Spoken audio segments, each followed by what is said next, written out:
Hi guys, so today I just wanted to show you what I've been working on with my passion projects and how I actually did my research paper. So yeah, first of all, to do my research paper, I use this dataset copy of NFL. So if we open it up, these are the codes that we used. We defined the coefficient plot, we added the column names, dropped the extra row, etc., etc. We just did some basic data science things here. And then these were the metrics that we defined.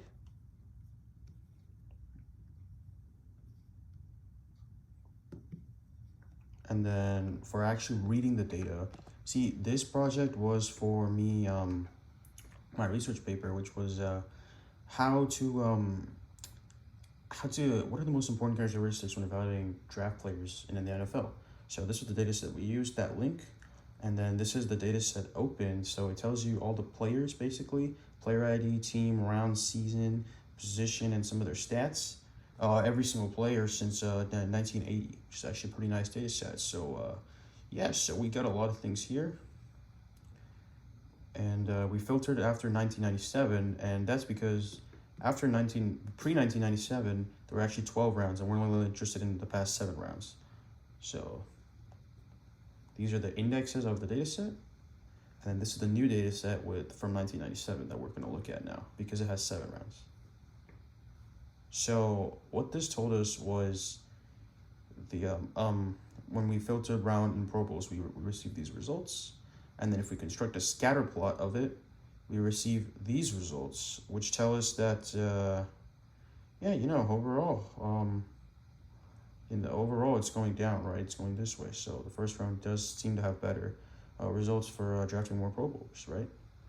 So drafting a Pro Bowler means that they're a good player. So more Pro Bowlers is better. So it's just some interesting stuff here. Here's a line graph of it, which is where you can easily see that as the rounds go, the amount of Pro Bowlers you're expected to get goes down drastically, which makes a lot of sense.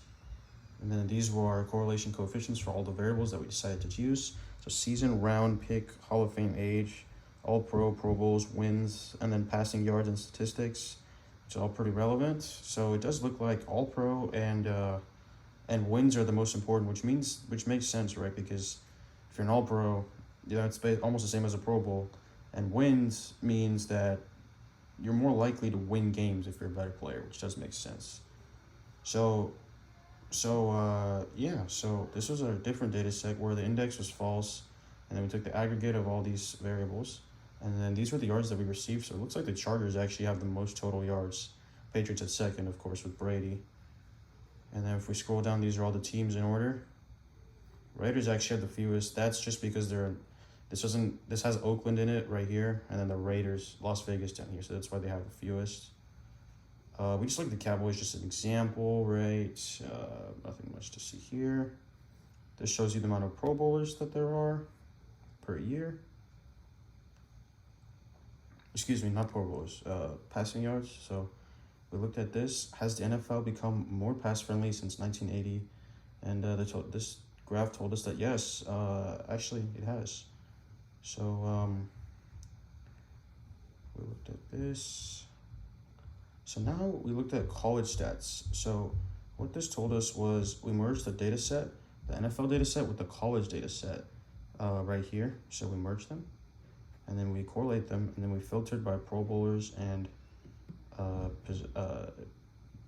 round. So then we grouped the positions. These are the positions that we received. So we grouped them all based on specialization. So obviously wide receivers and tight ends are pretty close together, right? So they would be considered as catchers, and we concluded by that. And then, yeah, from sklearn model selection, import train test splits. And then these are the metrics that we received. And then this is the coefficients with the 95% confidence interval. So these are only the significant variables. The rest are not significant. So right here, it does look like age is the most significant. As you can see, these are the values that we received.